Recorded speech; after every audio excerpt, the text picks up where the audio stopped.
All right, we are here with our flagship podcast and a special guest with us, Kirby. So good to have you with us today. Hey, thanks for having me. I'm excited to chat. Yes. So Kirby, can you tell us about your business, your name of your business, and tell us what you do?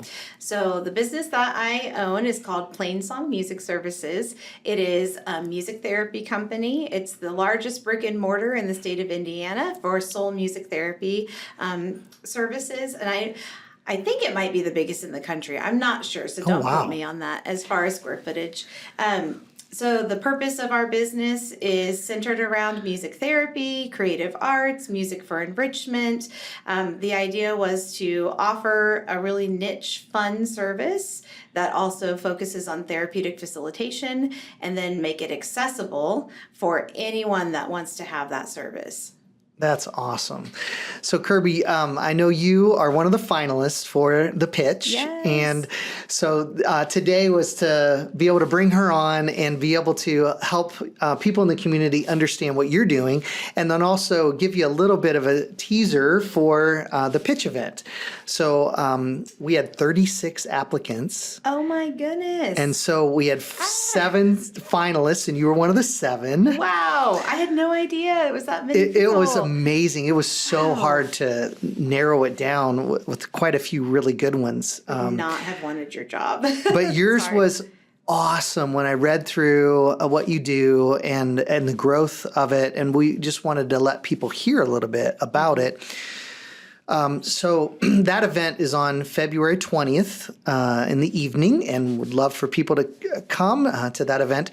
So Kirby, tell us a little bit about when you got started and kind of the early days and how the growth has happened for your business. Absolutely. So I went to school. I'm born and raised in Anderson. Okay. And I went to school at Anderson University for a music education degree because music has been a huge part of my life and my family's life.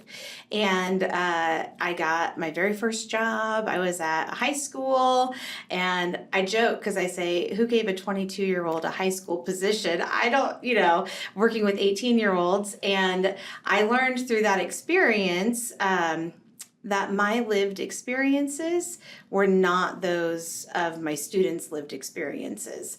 And when they would come to me with really hard life things that I had never experienced, I didn't know how to help them. And so I thought, I have got to learn more. I need to be able to help people. And so I was trying to figure out what I wanted to do, counseling, special ed, not sure. And then a good friend said, did you know that Terre Haute is doing an equivalency program for music therapy?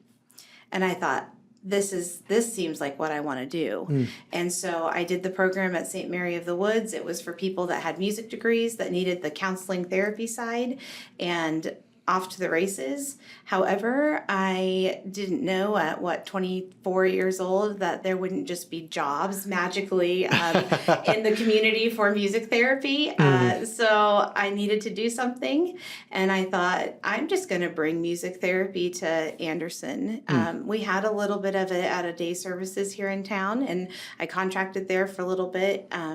But the thing with that was it was only for people with intellectual and developmental disabilities. Okay. And we all as humans have innate, intrinsic pieces of music in our life. And, think about, we have birthday parties, we sing happy birthday. We have a wedding, we walk down to a song. As soon as you start YMCA, everybody's dancing and moving, right? Like, we are rhythmic beings, and our community needed to know how music can affect us from like a neuroscience piece and a health piece. And so I thought, if I want to do this, I'm going to have to go beyond our day services, wonderful program, and start getting to other populations and people. And so PlainSong was born out of that. And what year was that you started? That was 2016. Okay. 2016, yes. And initially it was just you.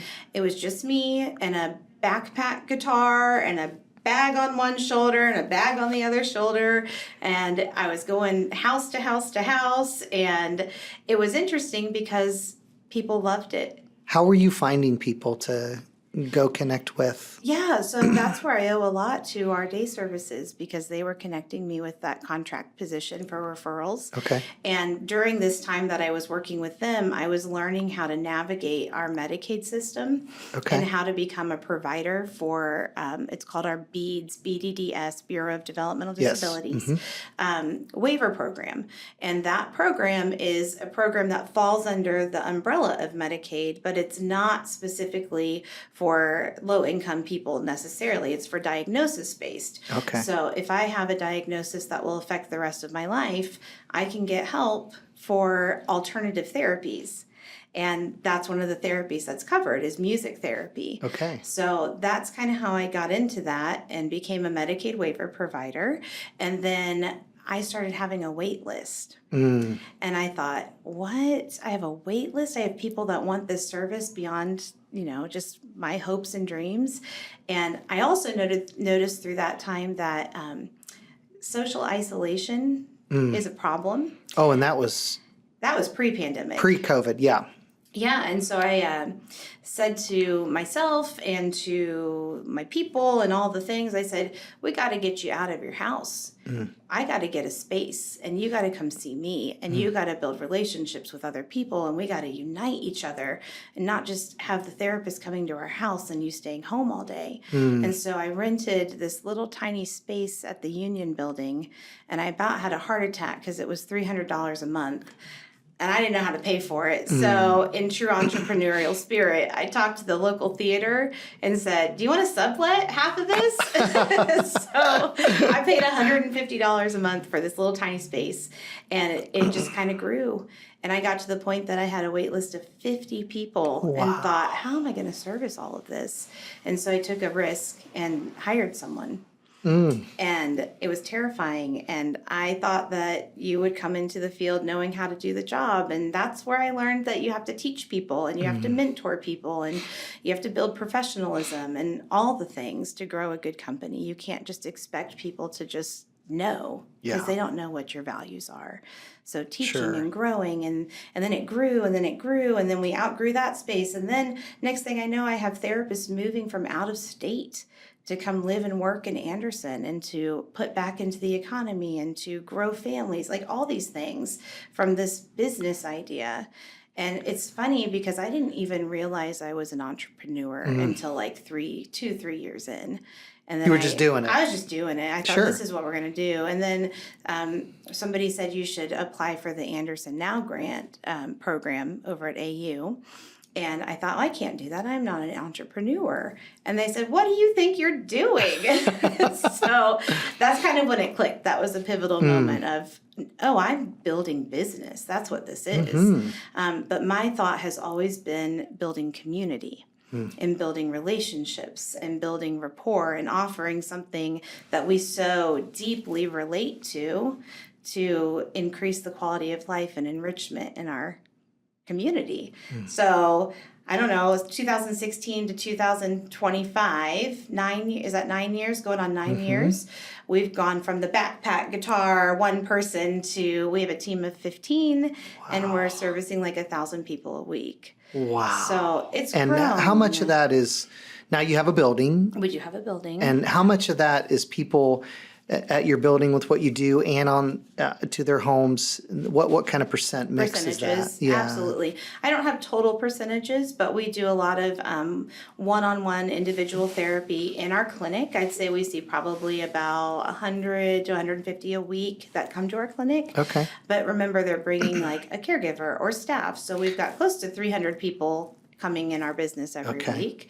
And then while they're there, they can see the other opportunities that they could sign up for, they could bring their kids to, or different things to grow some of that economic responsibility as a business to put back in to the community. So there's that piece. We're in our public school system. We're seeing like 500 kids a week in the public school system. We're in, we go to substance use facilities. We go to the juvenile detention center. So we're in a lot of different places in the community as well as at our clinic. And what's the, I mean, just name a handful of diagnoses that you're able to help with. Oh my gosh, you name it. you name it. Depression, anxiety, Down syndrome, cerebral palsy, autism, Alzheimer's, dementia, NICU babies. Birth to death, or no diagnosis, and we just want to increase the quality of our lives. Which is the whole reason. That's the big pitch. Is the quality of life piece for our community. Okay.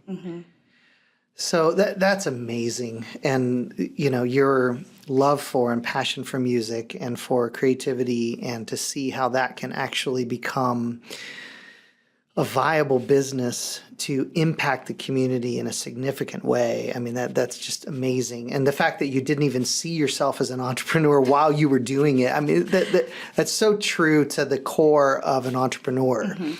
So I want to ask you, what's your why? What really caused this to be your passion? I think my why would be potential.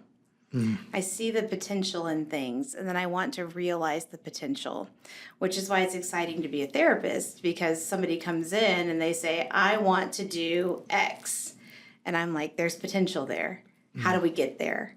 And then as I was growing out of maybe the facilitation side of things, it was there's potential for community. There's potential for job creation. There's potential for increasing our quality of life without knowing or understanding necessarily that that's what's happening. I know that as amazing as our society's getting by normalizing therapy, it's still a word that can, elicit stigma. Sure. And sometimes people will go, I'm not signing up for therapy, but they'll come to a mommy and me music class, after postpartum, when we've got some postpartum depression, maybe not do therapy, but come and make music with my baby and work on bonding. They'll do that.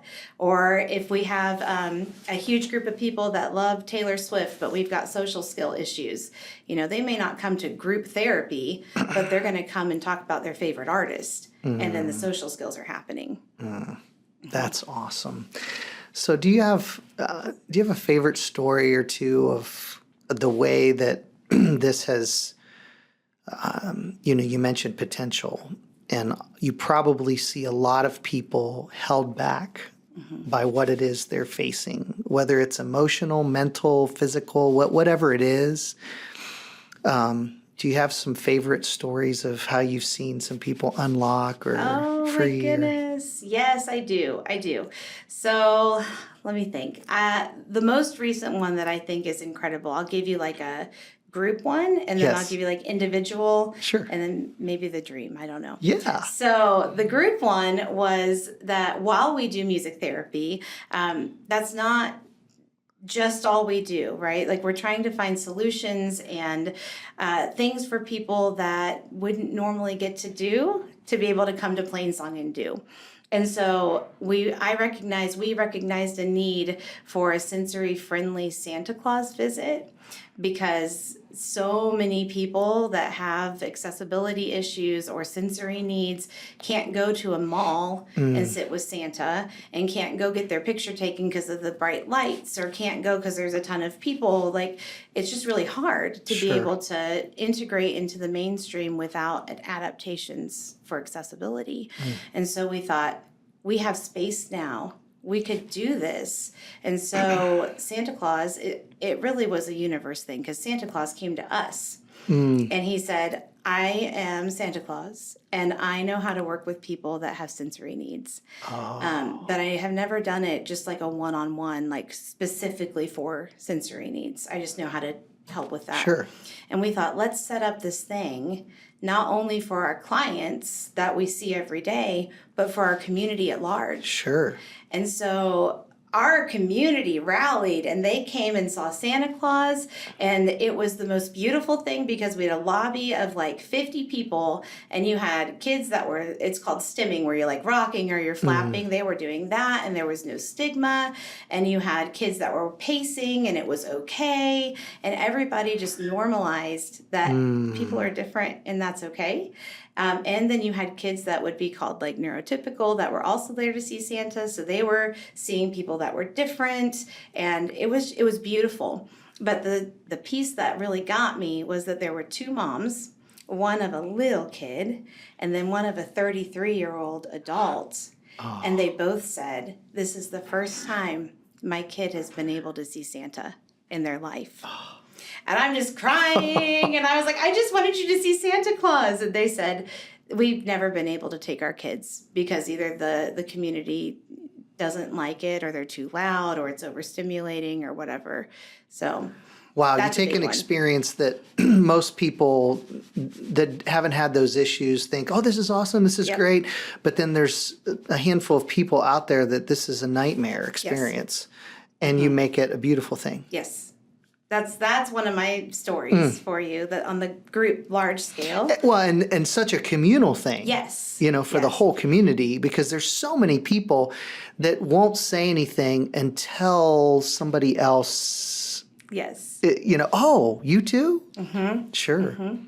And I mean, that's the idea, right? To bring Yeah. people together, to offer things that we can't just go out and do. So that's a big awesome. one. A one-on-one, I had a client that he couldn't leave his home for physical disability things. And so I went and saw him. And over the course of time, I learned that he wasn't getting his activities of daily living as complete as he could have. And then I realized that music is such a neuroscience. It's affecting our sensory processing and how we interpret things.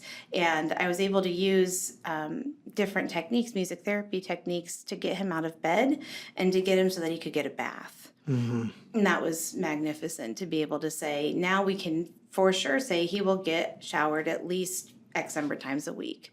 So that's a big one that's awesome. personally Sure, for me. sure. Yeah, I could go on and on. Social stories. I've got a kid that has really bad test anxiety. And so coming up to the test, we write songs about the test and how to normalize the test and to get through. So just all kinds of stuff. I could go on and on. It's very rewarding. And I'll give you one more because it's just really special. Sure. In our dementia world, because music therapy is birth to death, right? And music is for our whole life. In our Alzheimer's dementia world, hospice world, we have a special stethoscope that we go in and we can record your heartbeat. And then we can sing your favorite song, or you can sing your favorite song, and then we put the heartbeat with the song. And then when you pass, we can give it to your family as a legacy so that you have your loved one's heartbeat. Oh, wow. So you don't think of that as therapy. Sure. But if you extrapolate it, you're connecting and you're emoting and you're my. expressing.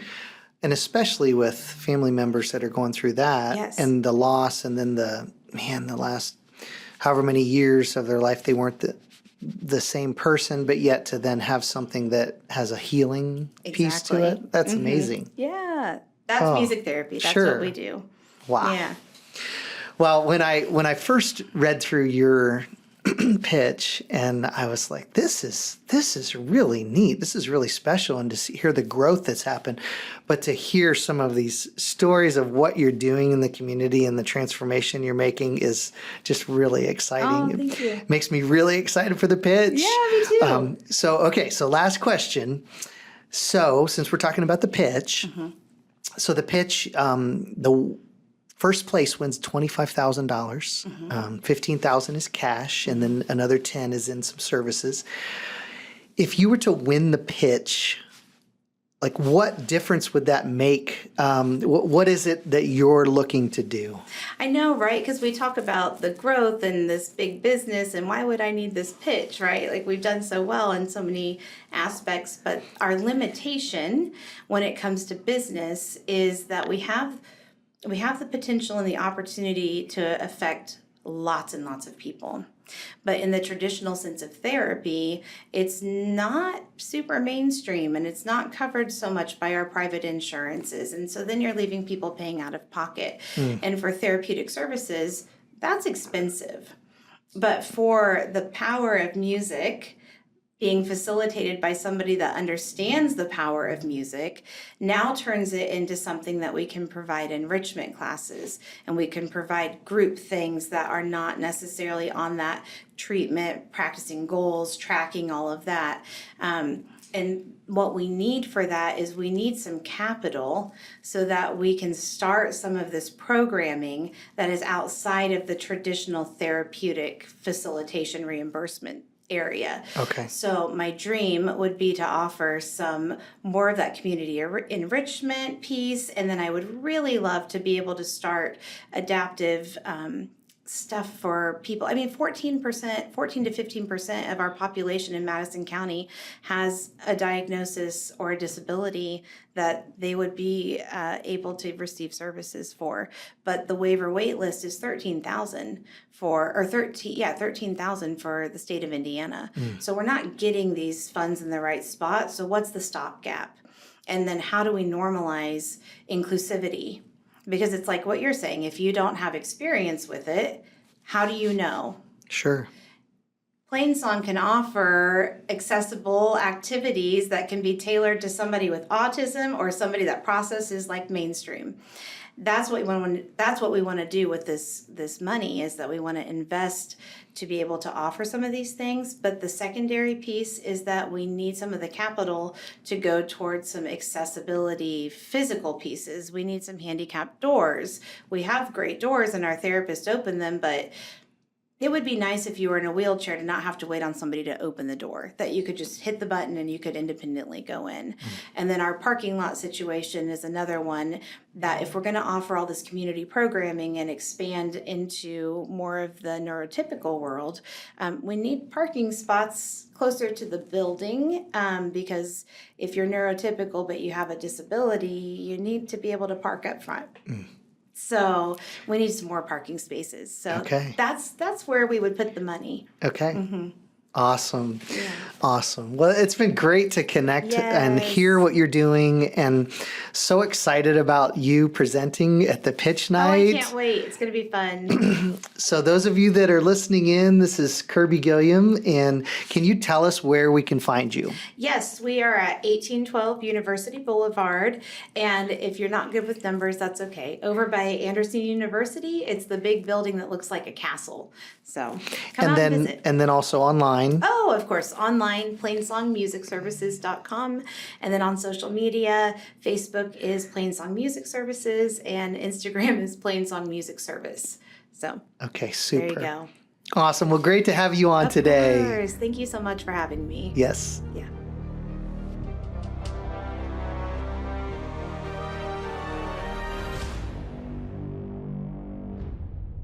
Thanks for listening to the Flagship podcast, sponsored by Pinnacle Systems. Visit our YouTube channel for the full-length video podcast, or find us on Spotify and Apple Podcasts. New podcasts are posted every month, featuring local leaders from Central Indiana.